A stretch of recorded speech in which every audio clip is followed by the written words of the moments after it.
நம்ம தோட்டத்துக்குள்ளே முடக்கத்தான் கீரை பறிக்க தான் வந்தோம். வேலியில் நிறைய முடக்கத்தான் முளைச்சிருக்கோம். முடக்கத்தான் கீரையில் அரிசி மாவு கலந்து அரைச்சி தோசை ஊற்றினா நல்லாயிருக்கும். உடம்புக்கு ரொம்ப நல்லது.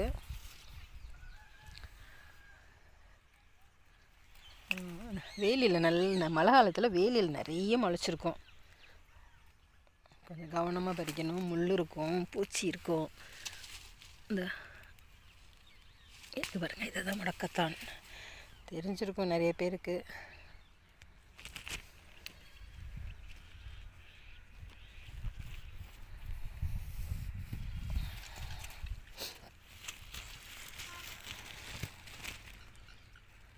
மழை காலத்தில் நிறைய முளைக்கும் வேலியில்.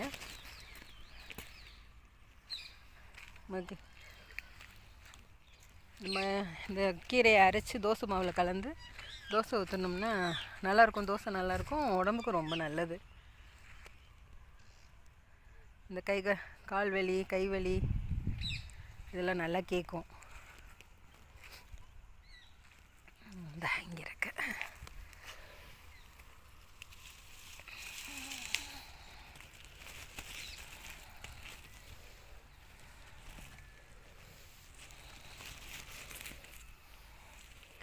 மழை பெஞ்சிச்சுன்னா நிறைய மூலிகை செடி முளைக்கும். ஆனால் தெரியாது, நமக்கு தெரியாது எது எது மூலிகை செடி, எது கீரை. ஒரு சிலது மட்டும் நமக்கு தெரியும்.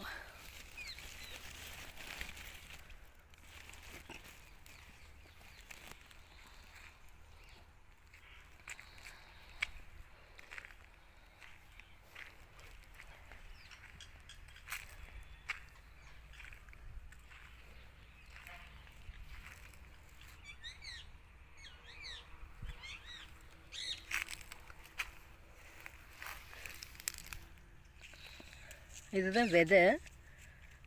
இது நல்லா முத்துனோன்னா வெடித்து அப்படியே விழுந்துடும். மழை பெஞ்சோன்னே திருப்பி முளைச்சிரும், நிறைய முளைச்சிரும். முடக்கத்தான் தோசை எப்படி செய்கிறதுன்ற வீடியோ உங்களுக்கு அடுத்து போடுறேன். Bye friends.